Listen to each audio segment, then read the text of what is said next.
बिस्मिल्लाहिर्रहमानिर्रहीम। अज़ीज़ तलबा तलबात, मैं उम्मीद करता हूँ आप सब लोग खैरियत से होंगे। हम अपने एनाटमी सेक्शन के बाद हम बात कर रहे हैं अपने फ़िज़ियोलॉजी सेक्शन पे। तो फ़िज़ियोलॉजी में हमने फ़िज़ियोलॉजी का इंट्रोडक्शन और फ़िज़ियोलॉजी के इंट्रोडक्शन के बाद हमने कुछ डेफिनेशंस पढ़ी थी और उसके बाद हमने सेल पे आपका जो आपकी बॉडी का ऑर्गेनाइजेशन लेवल है हमने उस पर बात की थी। ऑर्गेनाइजेशन लेवल में हमने फिर फर्दर हर चीज़ को डिस्कस किया। इसमें हमने आपको बताया कि आप किस तरह से आपकी बॉडी कि आपका केमिकल लेवल, आपके सेल, आपके टिश्यूज़, आपके ऑर्गन्स, आपका ऑर्गन सिस्टम और किस तरह आप एक ऑर्गेनिज़म में कन्वर्ट होते हैं आपकी बॉडी। तो ये सारी डिस्कशन, सारा जो फिनोमिना था, हमने इसको आपको सेल से केमिकल लेवल से सेल, केमिकल लेवल से क्या मुराद है, एटम, एटम से सेल, सेल से आपने टिश्यू, टिश्यू से आपके ऑर्गन और ऑर्गन से आपके ऑर्गन सिस्टम तक का जो फिनोमिना है और जो फिर ऑर्गन सिस्टम से आपको ऑर्गेनिज़म की तरफ मूव करने का ये जो सारा अमल था, उसमें हमने आपको यस्टरडे के लेक्चर में ब्रीफ किया। हमने उसमें आपको लिटिल बिट आपको इम्पोर्टेंस जो है, आपको फिज़ियोलॉजी की जो इम्पोर्टेंस है उस पर भी हमने बात की थी कि फ़िज़ियोलॉजी क्यों ज़रूरी है, फ़िज़ियोलॉजी की इम्पोर्टेंस क्या है। तो आज हम थोड़ा सा ऑर्गन सिस्टम की जो बॉडी के साथ फंक्शनिंग है उसमें आपके एक ब्रीफ सा आपको उसका इंट्रोडक्शन दे के फिर हम बात करेंगे सेल की। हम प्रीवियस को जस्ट रिकॉल करने के लिए, आपके तमाम सिस्टम्स को जस्ट टच देने के लिए, कौन सा सिस्टम किस एरिया में है और उसका क्या आपकी बॉडी में फंक्शन है, उस हवाले से हम बात करते हैं कि जो आपका सर्कुलेटरी सिस्टम है, मेनली वो आपके हार्ट, ब्लड वेसल्स, ब्लड और लिम्फेटिक वेसल्स और लिम्फ वगैरह पे डिपेंड कर रहा है। तो उसका जो मेन फंक्शन है वो क्या फंक्शन है, वो ट्रांसपोर्ट करता है ब्लड आपकी बॉडी में, थ्रू आउट द बॉडी जो ट्रांसपोर्टेशन हो रही है ब्लड की, वो आपका सर्कुलेटरी सिस्टम करता है, जिसमें आपके हार्ट और ब्लड वेसल्स और ब्लड मेन किरदार अदा करते हैं।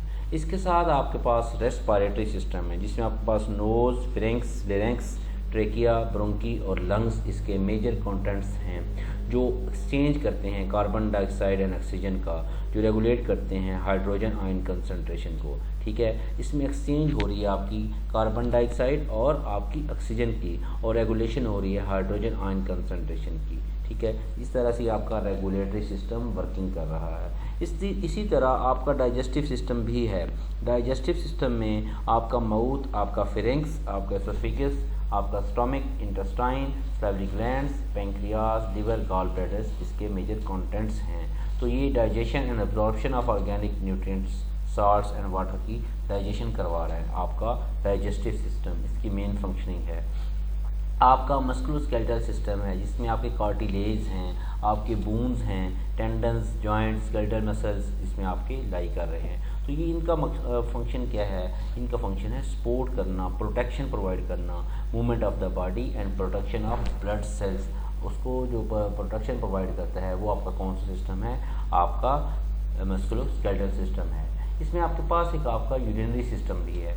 यूरिनरी सिस्टम में आपके पास मेनली आपका किडनी और आपका यूरिटर्स, ब्लैडर और यूरिथ्रा आपका कंसिडर किया जाए, जो रेगुलेट करता है प्लाज्मा कंपोजिशन को through out the controlled excretion of salts. ठीक है, तो आप इसमें आपके पास एक इम्यून सिस्टम भी है, जो white blood cells, lymph vessels, node, spleen, thymus और आपका अदर जो लिम्फाइड टिश्यूज़ हैं उनका इसके मेजर कंटेंट्स उस जुमरे में आते हैं। तो उनके जो मेजर फंक्शनिंग है उसमें आपका जो इम्यून सिस्टम है वो आपके बेसिकली उसमें डिफेंस अगेंस्ट फॉरेन इन्वेडर्स जो आ रहे हैं और एक्स्ट्रा सेलुलर फ्लूइड जो है बॉडी का उसको रिटर्न करना और formation of white blood cells. ठीक है, तो ये इस तरह से आपका इम्यून सिस्टम वर्किंग कर रहा है, जिसमें white blood cells, lymph vessels उसके मेन आपके कंटेंट्स हैं।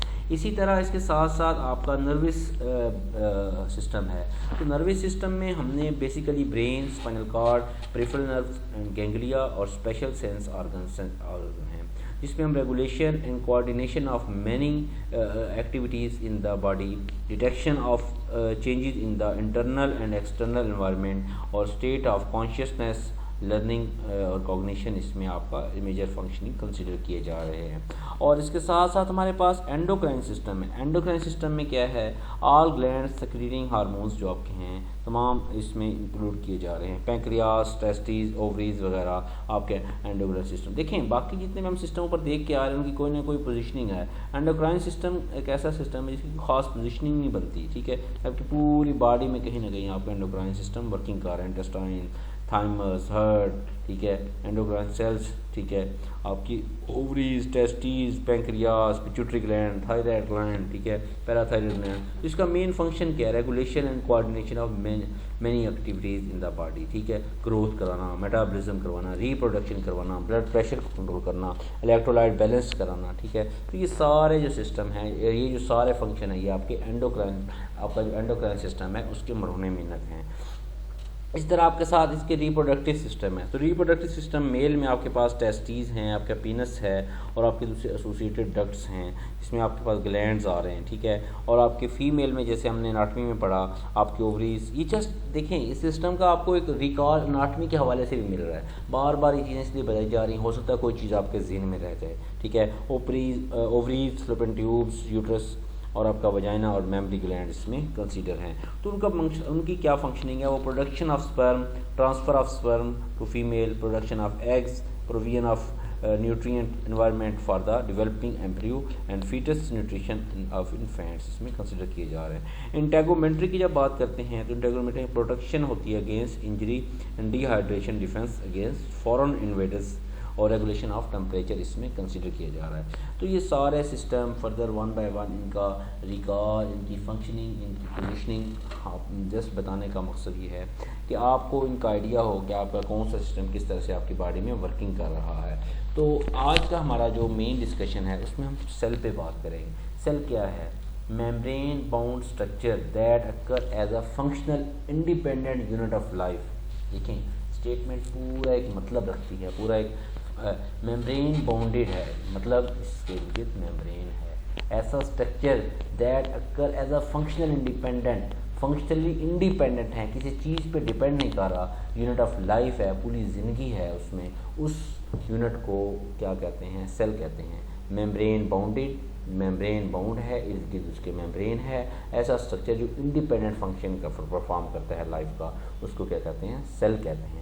आप देख रहे हैं पिक्चर में प्लांट वर्सेस एनिमल सेल, ठीक है। हम बात करेंगे सेल की, ठीक है। हम उसकी एक्सप्लेनेशन, उनकी डिफरेंशिएशन में फ़िलहाल नहीं जाएंगे, हम जस्ट आपको बताएंगे सेल क्या चीज़ है। तो आप इसमें देख रहे हैं पिक्चर आपको एलेबोरेट कर रही है कि सेल और उसके मुख्तलिफ ऑर्गेनेलिज किस तरह से आपको एलेबोरेट कर रहे हैं कि सेल क्या होता है। बेसिकली सेल जो है वो स्मॉलेस्ट फंक्शनल यूनिट है आपकी बॉडी का, और एक ग्रुप बनाता है, टिश्यू बनाते हैं, सेल मिलके क्या बनाते हैं, टिश्यू बनाते हैं। These are in group together to form a tissues। Different tissues जो होते हैं ग्रुप बनते हैं तो आर्गन बनते हैं, जिस तरह आपका हार्ट, आपका स्टमक और आपका ब्रेन। और आर्गन ग्रुप होता है, आर्गन का जो ग्रुप है वो आपका सिस्टम बनाता है, और ये हर सिस्टम है वो पर्टिकुलर फंक्शन परफॉर्म करता है, ठीक है। जिस तरह अभी हम बात कर रहे थे, digestive system is responsible for taking in digestion and absorption of food and involve number of organ include the stomach and intestine. इस तरह पूरे जो आपकी बॉडी के सिस्टम है उनमें हर सिस्टम की अपनी फंक्शनिंग है, अपनी वर्किंग है। तो इस तरह सेल क्या है, basic building blocks of any living organism. Basic बुनियादी बिल्डिंग ब्लॉक है, बिल्डिंग है। जैसे आपका घर, आपको घर बनाने के लिए जो आपको बेसिक यूनिट चाहिए वो ईंट है, ठीक है। आपका सेल भी आपकी बॉडी को बनाने के लिए एक ईंट का किरदार अदा करता है, ठीक है। Cell is the structure and functional unit. Structure भी है और स्ट्रक्चर के हवाले से भी और फंक्शन के हवाले से भी आपका बॉडी का, आपकी ज़िंदगी का एक ऐसा यूनिट है। सेल की जो थ्योरी है, all living organism are made up of cells, all cells arise from already existing cells. मतलब सेल के बारे में एक थ्योरी है कि देखें एटम है, हो सकता है वो लिविंग हो, नॉन लिविंग हो, लेकिन सेल के बारे में जो बात है, सेल लिविंग बॉडी की बात करता है। जितनी लिविंग ऑर्गेनिजम्स हैं वो किस चीज़ से मिलके बनती हैं, वो सेल से मिलके बनती हैं। किस चीज़ से मिलके बनती हैं, सेल से मिलके बनती हैं। और जितने भी सेल्स हैं वो किस चीज़ से बनते हैं, ऑलरेडी एग्जिस्टिंग सेल से, जो पहले बने हुए सेल हैं उनसे सेल मिलके बनते हैं। तो सेल क्या हुआ, बेसिक बिल्डिंग ब्लॉक आपकी लिविंग ऑर्गेनिजम्स का। और जितनी आपकी बॉडी है वो स्ट्रक्चरल फंक्शनल यूनिट है वो सेल से मिलकर बनते हैं। सेल आपकी बॉडी का बेसिक स्ट्रक्चर है। जितने भी स्ट्रक्चर हैं, सपोज आपकी बॉडी खड़ी है, आपका क्रेनियल है, आपका फेशियल, पूरा आपका जो बॉडी का ढांचा है, ये स्ट्रक्चर्स हैं आपकी बॉडी की, ठीक है। तो ये किस चीज़ से बनते हैं, सेल से बनते हैं। सेल की फंक्शनिंग में और स्ट्रक्चरिंग में इसका किरदार है। सेल के बारे में एक मेन थ्योरी आप ज़हन में रखें कि जितनी भी लिविंग ऑर्गेनिजम्स हैं वो किस चीज़ से मिलकर बनती हैं, वो सेल से मिलकर बनती हैं। और जो सेल्स किस चीज़ से बन रहा है, एग्जिस्टिंग सेल्स जो ऑलरेडी सेल पहले मौजूद हैं। Basic structure and functional unit of life. The smallest units that display the characteristics of life, reproduction, metabolism, response to stimuli.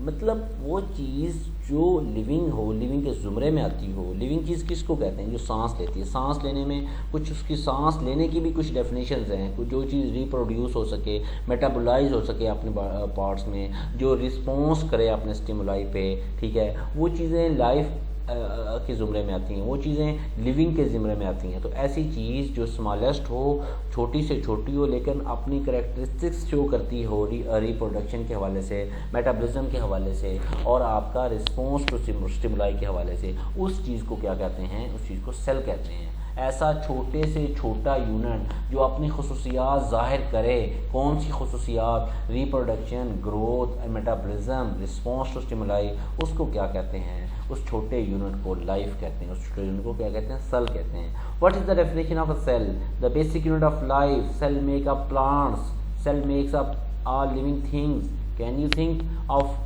Reason why cell need nutrition and a good environment. तो आपको इस चीज़ का अंदाज़ा होना चाहिए कि सेल को क्यों पूरी न्यूट्रिशन और एक गुड इन्वायरमेंट चाहिए होता है। कि सेल जो है पूरा आपका बॉडी का जो ऑर्गेनिज्म है, आपकी बॉडी का, देखें एक सेल में हम आगे जाकर डिस्कस करेंगे। आपकी गाल्जी बॉडीज़,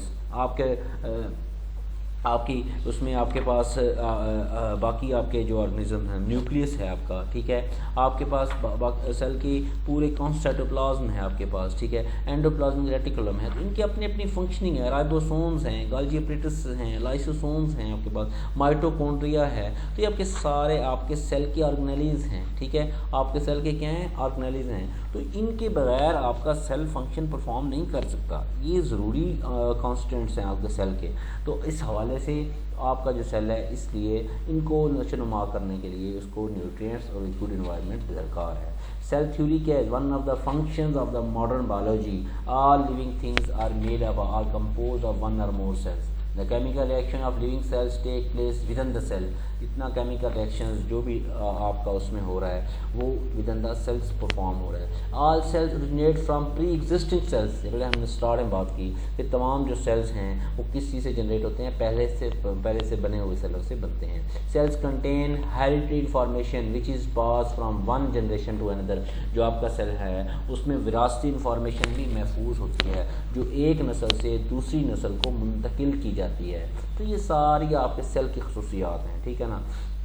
आपके सेल का किस तरह का होना चाहिए, आपके सेल की क्या क्या उसमें आ रहा है, तो ये सारी चीज़ें आपके सेल के ज़ुमरे में आती हैं। तो अगर हम इसमें बात करें आपके सेल की टाइप पे, तो टाइप्स के हवाले से आपके सेल को nervous cells, muscle cells, connective cells, immune cells और ब्लड सेल्स में डिवाइड किया गया। देखें आप नर्व सेल्स को देख सकते हैं, पिक्चर्स आपको एलेबोरेट कर रही हैं। मसल सेल्स, ठीक है, आप देख रहे हैं किस तरह से स्ट्रेटेड वॉलंटरी हैं, स्मूथ इनवॉलंटरी हैं, ठीक है, कार्डियक मसल सेल्स हैं, आपको एलेबोरेट किए गए। इसी तरह आपको बोन सेल्स आपके सामने एलेबोरेट कर दिए गए हैं, ठीक है।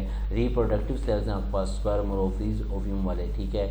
इस तरह आपके पास ब्लड सेल्स जो हैं, RBCs, lymphocytes, monocytes, basophils, eosinophils, neutrophils, white blood cells, ये सारे सेल्स हैं जो उनको ब्लड सेल्स के ज़ुमरे में आपका है। और आपके पास ग्लैंड सेल्स भी आपको दिखा दिए गए हैं। तो ये आपके सेल्स की टाइप्स हैं, ठीक है। आप इनको इनमें आप अपने सेल को डिवाइड कर रहे हैं, इन सामने आपका सेल लाई कर रहा है। तो इसमें अगर हम आपके सेल की कंपोजिशन पे बात करते हैं तो सेल की जो कंपोजिशन है उस हवाले से, cell is made up of 5 major groups of compounds, organic and inorganic. First one lipids, proteins, carbohydrates और न्यूक्लिक एसिड। और इनऑर्गेनिक में आपके पास विटामिन्स और मिनरल्स। देखें लिपिड्स, प्रोटीन, कार्बोहाइड्रेट्स और न्यूक्लिक एसिड ये आपके मेन कॉन्स्टिट्यूएंट्स हैं। तो सेल इन सब चीज़ों से मिलके बना हुआ है, ठीक है। तो अगर आप देखें कि आपकी बॉडी में each type of compound play special role in cell health and survival. ये जो आपके लिपिड्स हैं, आपकी प्रोटीन्स हैं, आपके इलेक्ट्रोलाइट्स हैं, ये आपकी सेल की हेल्थ के लिए और उसकी सर्वाइवल के लिए अहम किरदार अदा करते हैं। ठीक है, तो इस तरह अगर आप देखते हैं तो आपका जो सेल है उसमें एटलीस्ट 65% टू 80% तक जो वाटर है उसमें वो कंक्लूड किया जा रहा है। 65% से 80% तक वाटर शामिल है आपके सेल में। तो इस तरह से आपका जो आपकी कंपोजिशन के हवाले से मेन इसमें ये चीज़ें कंसिडर की जा रही हैं। अगर हम इसके स्ट्रक्चर पे बात करें तो स्ट्रक्चर ऑफ सेल में consist of 3 parts, the cell membrane, the nucleus and between the two the cytoplasm. Cell membrane, nucleus और साइटोप्लाज्म मेन 3 इसके स्ट्रक्चर्स हैं। Within the cytoplasm lie intricate arrangements of fine fibers and hundreds or even thousands of minuscule but distinct structures called organelles। इसमें organelles आपकी consider किए जा रहे हैं। इसमें ये आप देख सकते हैं जिस तरह से आपका सेल स्ट्रक्चर आपको एलेबोरेट किया गया है। आपके पास आपको पिक्चर में माइटोकॉन्ड्रिया, आपके साइटोप्लाज्म, आपके न्यूक्लियोलस, आपके क्रोमेटिन, राइबोसोम्स, न्यूक्लियर मेम्ब्रेन, आपका सीलिया, आपका लाइसोसोम, आपकी सेंट्रियोल्स, आपके माइक्रोट्यूब्यूल्स, आपके गोल्गी अपरेटिस, आपके स्मूथ एंड प्लाज्मिक रेटिकुलम, ये सारी चीज़ें आपको उस पिक्चर में क्लियर सी एलेबोरेट करें। एक टिपिकल सेल है जो उसको अपने आम आँख से लाइट माइक्रोस्कोप से देखा जा सकता है। उसके मेजर पार्ट्स हैं, ठीक है, 2 मेजर पार्ट्स हैं, ठीक है। उसमें आपका जैसे हम बात कर रहे थे न्यूक्लियस एंड साइटोप्लाज्म, ठीक है, जैसे मैंने इसमें बात की न्यूक्लियस एंड साइटोप्लाज्म, उसमें मेम्ब्रेन भी है और न्यूक्लियस साइटोप्लाज्म भी है। और जो सेल है वो mainly consist of plasma membrane inside, और वो there are number of organelles floating in a watery fluid called cytosol.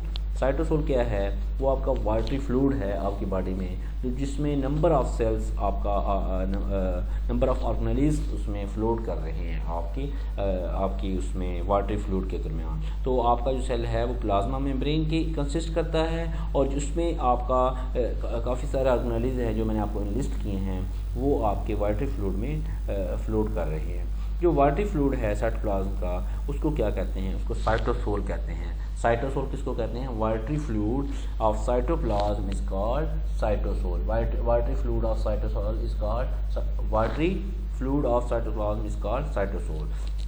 तो जो ऑर्गेनेली क्या है? Organelles are small structure with highly specialised function, many of which are contained within a membrane. Organelle क्या है? ये small छोटे structure हैं जो स्पेशलाइज, उनका मखसूस फंक्शन। देखिए आप न्यूक्लियस है, कंट्रोल सेंटर आपके सेल का, उसका मखसूस फंक्शन है। राइबोसोम्स का मखसूस फंक्शन। देखिए आपकी बॉडी के जो डीएनएज, आपके आरएनएज, आपके जो इसकी एटीपीज की प्रोडक्शंस हैं, कोई ना कोई आपका ऑर्गेनेली उसका फंक्शन परफॉर्म कर रहा है। तो ऑर्गेनेली आप किसको कहेंगे? A smallest unit which perform specialised function is known as organelle.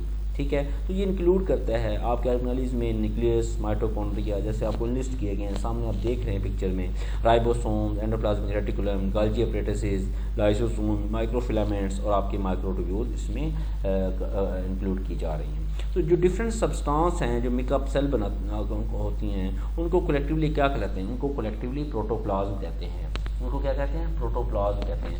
इसको the different substances that make up of cell और कलेक्टिवली कॉल्ड प्रोटोप्लाज्म। जो प्रोटोप्लाज्म है वो कंपोज करता है 5 बेसिक सब्सटेंसेस पे। जो आपका जो देखें, सबसे पहले हम बात करें सेल कलेक्टिवली किस चीज़ से बनता है? प्रोटोप्लाज्म से बनता है। तो प्रोटोप्लाज्म क्या चीज़ है? प्रोटोप्लाज्म 5 चीज़ों से, 5 बेसिक सब्सटेंसेस से मिलकर बनता है, जिसमें आपके पास वाटर है, इलेक्ट्रोलाइट्स हैं, प्रोटीन्स हैं, लिपिड्स हैं और कार्बोहाइड्रेट्स हैं। जब हम कंपोजिशन पे बात कर रहे थे सेल की, उस वक्त भी हमने इन 4-5 चीज़ों को इग्नोर नहीं किया था। वाटर, इलेक्ट्रोलाइट्स, कार्बोहाइड्रेट्स, प्रोटीन्स और लिपिड्स जो हैं मेनली इसमें कंसीडर की जाए। देखें, ये एक हैंड रिटन आपके साथ ये कोशिश की गई आपको आपके सेल के ऑर्गेनेल्स दिखाने के लिए। तो आप इसमें देख सकते हैं किस तरह आपकी सेल मेम्ब्रेन है, किस तरह से आपका इसमें साइटोसोल है फ्लूइड जो आपकी बॉडी पे है, आपके किस तरह आपके न्यूक्लियस को इंडिकेट किया गया है, किस तरह आपके राइबोसोम्स को इंडिकेट किया गया है। इस तरह से आपका एक रफ सी ये डायग्रामेटिक सी आपको दिखाने की कोशिश की गई है कि किस तरह आपके माइटोकॉन्ड्रिया है, और इसमें इस तरह आपका हैंड के साथ गोल्गी कम्प्लेक्स को भी इंडिकेट किया जा सकता है। तो इस तरह से आपका सेल जो है बेसिक फंक्शनिंग परफॉर्म करता है आपकी बॉडी में। तो और जो बेसिक फंक्शन परफॉर्म करता है वो उसमें वो फंक्शन किस तरीके से परफॉर्म होते हैं वो फंक्शन बेसिकली उसके ऑर्गेनेलिज से परफॉर्म होते हैं। हर ऑर्गेनेली की कोई ना कोई फंक्शनिंग है। हम इंशाल्लाह अगले लेक्चर में ऑर्गेनेलिज वाइज हम आपको बताएंगे कि कौन सा ऑर्गेनेली क्या फंक्शन परफॉर्म कर रहा है। Nucleus, ribosomes, Golgi apparatus, Golgi complex के बारे में हम आपको एलैबोरेट करेंगे। तो अगर इसके फंक्शनिंग के हवाले से बात करते हैं तो आपका जो सेल है वो बेसिकली इंडाइजेशन और एंडोसाइटोसिस जो है, जब इसका मेन फंक्शन इसमें आप इसको कंसिडर कर सकते हैं कि जो मटेरियल होता है सेल के अंदर वो क्या कहलाता है, इंडाइजेशन। वो दो तरह का होता है जिसको पिंकोसाइटोसिस और फेगोसाइटोसिस का नाम भी दिया जाता है। बाकी नेक्स्ट आपके सेल का क्या फंक्शन है, डाइजेशन। डाइजेशन किस तरह होता है, एंजाइम्स के थ्रू से आपके सेल में डाइजेशन करवाते हैं, डाइजेशन। और एक्सक्रीशन जो है वो भी आपका सेल करवाता है, रिमूवल ऑफ सब्सटेंसेस। और ये सारी चीज़ें जब आप वन बाय वन तमाम आप ऑर्गेनेलिज पढ़ लेंगे उस वक्त आपको ज़्यादा अच्छी तरीके से समझ आएंगी। लिस्ट करने का मकसद ये है ताकि आपको पता हो कि आपके इस लेक्चर में सेल के इंट्रोडक्शन के साथ सेल के फंक्शनिंग पे बात क्या हुई है।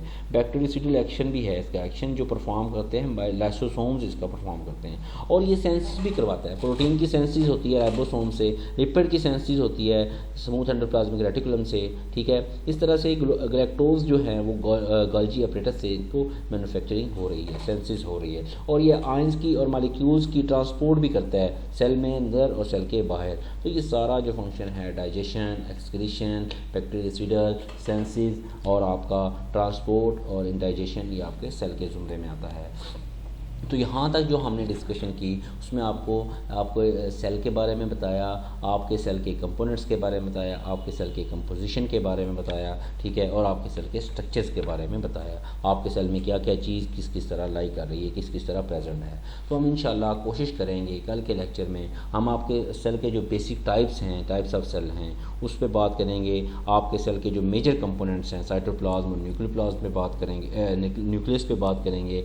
उसके बाद हम इनकी फर्दर जो इनकी वन बाय वन एलेबोरेशन बनती है उसको हम आपको एलेबोरेट करेंगे, कौन सी चीज़ किस तरह से न्यूक्लियस आपकी बॉडी का, आपके सेल का कंट्रोल सेल है, किस तरह से आपका जो साइटोप्लाज्म है वो आपका न्यूक्लियस के सराउंड कर रहा है, और किस तरह आपके एंडोप्लाज्मिक रेटिकुलम जो हैं वो कम्प्लेक्स सीरीज़ बना रहे हैं आपके सेल में। तो ये स्मॉल ट्यूब्यूल्स कितना इंपॉर्टेंट फंक्शन परफॉर्म करते हैं, और आपके जो राइबोसोम्स हैं वो नॉन मेम्ब्रेन ऑर्गेनेली कंटेन करते हैं आरएनए और प्रोटीन को। किस तरह से आपका गोल्गी एपरेटस जो है वो क्लोजली रिलेटेड है एंडोप्लाज्मिक रेटिकुलम के, और किस तरह से वो फंक्शन परफॉर्म कर रहा है। और साथ साथ आपके लाइसोसोम्स जो आपके इंट्रासेलुलर डाइजेस्टिव सिस्टम का फंक्शन परफॉर्म करते हैं उनके हवाले से, और आपके जो माइटोकॉन्ड्रिया है जिनकी आपके सेल की सेल्फ रेप्लिकेटिंग की तरफ आपको लेके जाता है, उस हवाले से ये सारी डिस्कशन हम उसको समराइज़ करेंगे और आपको इस हवाले से क्लियर किया जाएगा कि किस तरह से आपके माइटोकॉन्ड्रिया की लेयर्स आपके सेल में फंक्शन परफॉर्म करती है। तो ये सारी चीज़ें आपको एक कंसेप्ट देने का जो मेन मकसद था वो ये है कि आपको इस चीज़ का अंदाज़ा हो सके कि किस तरह से आपका सेल आपकी बॉडी में फ़ंक्शन परफॉर्म करता है। तो इस यहाँ तक मेरा ये सारा आपको रिकॉल करने का जो मेन मकसद था वो ये है कि आपको इस चीज़ का अंदाज़ा हो सके कि किस तरह के आपका सेल आपकी बॉडी में पूरा बेसिक यूनिट बन रहा है आपकी बॉडी का। अगर आपका सेल खुदा न खास्ता ये फंक्शन परफॉर्म नहीं करता तो आपकी बॉडी एक हेल्दी बॉडी के तौर पर आप अपनी परफॉर्मेंस नहीं कर सकती। तो हेल्दी बॉडी इसी सूरत में हो सकती है कि ये सेल के तमाम ऑर्गेनेलिज, सेल के तमाम अपने अपने यूनिट्स अपने एरिया में काम करते रहें। तो यहाँ तक आपको सेल के इंट्रोडक्शन, टाइप्स ऑफ सेल्स, आपकी उसकी कंपोजिशन और उसके स्ट्रक्चर्स के हवाले से कहीं भी कोई कन्फ्यूजन होती है तो आपने ज़रूर उसको मुझसे डिस्कस करना है और उसकी टेस्टिंग करनी है, ठीक है। उसमें अगर आपका कहीं भी कोई प्रॉब्लम होता है या कहीं भी आपको कोई उसकी कन्फ्यूजन होती है तो आपने ज़रूर उसको आस्क करना है कि किस तरह से ये सारा सिनेरियो इसको हम एलेबोरेट कर सकते हैं, ठीक है। तो अगर खुदा न खास्ता आप इसको नहीं करते तो देखें टाइम तो बड़ा स्पीडली पास आउट हो रहा है, ठीक है। आपका टाइम तो पास हो गया लेकिन आपको इससे फ़ायदा कुछ नहीं होगा। लेकिन जिस वक्त ये सारा टाइम गुजर जाएगा उस वक्त आप लोगों को एहसास होगा कि हमारे टीचर्स ने किस तरह से मेहनत के साथ हमें ऑनलाइन ये सारी स्कीम सारा कुछ समझाया गया, सारा कुछ बताया गया, लेकिन हमने उससे फ़ायदा हासिल नहीं किया। तो मैं आपको बार बार हर लेक्चर में इसलिए एडवाइस करता हूँ बच्चे, ये जो एफ़र्ट की जाती है, आपका लेक्चर बनाना, स्लाइड्स बनाना, आप अपलोड करना और एक एक चीज़ आप लोगों के साथ शेयर करना। मैं आपको पर्सनली रिक्वेस्ट करता हूँ कि आप इस चीज़ को वेटेज दें, इससे कुछ ना कुछ फ़ायदा हासिल करें, ठीक है। ये चीज़ आपको फ़ायदा देगी, ठीक है। और खुदा न खास्ता आप इस टाइम को ऐसे ही गपशप में, ऐसे ही आने जाने में गुजार देते हैं, इससे कोई बेनिफिट हासिल नहीं करते। टाइम तो आराम से गुजर जाएगा, ठीक है, लेकिन ये है कि उसमें आपके लिए काफ़ी सारी मुश्किलात का सामना होगा। तो मैं आपसे ये उम्मीद करूँगा कि आप लोग अपने जो अपना हमारा इसमें ग्रुप बना हुआ है, तो आप लोगों के लिए कि अब एनाटॉमी के हवाले से मैंने एक असाइनमेंट बनाई है। हम हर डेली एक जो है वो आप मेरे साथ अपने हैंड रिटन जो है वो सिस्टम मेरे साथ शेयर करेंगे। तो आज की जो असाइनमेंट है, आप सब लोग यूरिनरी सिस्टम और उसके कंपोनेंट्स एनाटॉमी के हवाले से और कंप्लीट उसका जो स्कीम है जो हमने पढ़ी थी वो उसको लिख के आप पर्सनली मुझे मेरे जो उसमें है ग्रुप मेरे नंबर पे व्हाट्सएप करेंगे और मुझे वो अपनी असाइनमेंट शेयर करेंगे, और जिससे ताकि मैं उसको नोट डाउन करूँगा और चेक करूँगा किन लोगों ने लिखी और किन नहीं लिखी। मैं उम्मीद करूँगा कि आप लोग इससे फ़ायदा हासिल करेंगे। अल्लाह ताला आप लोगों को कामयाब करे। Good luck.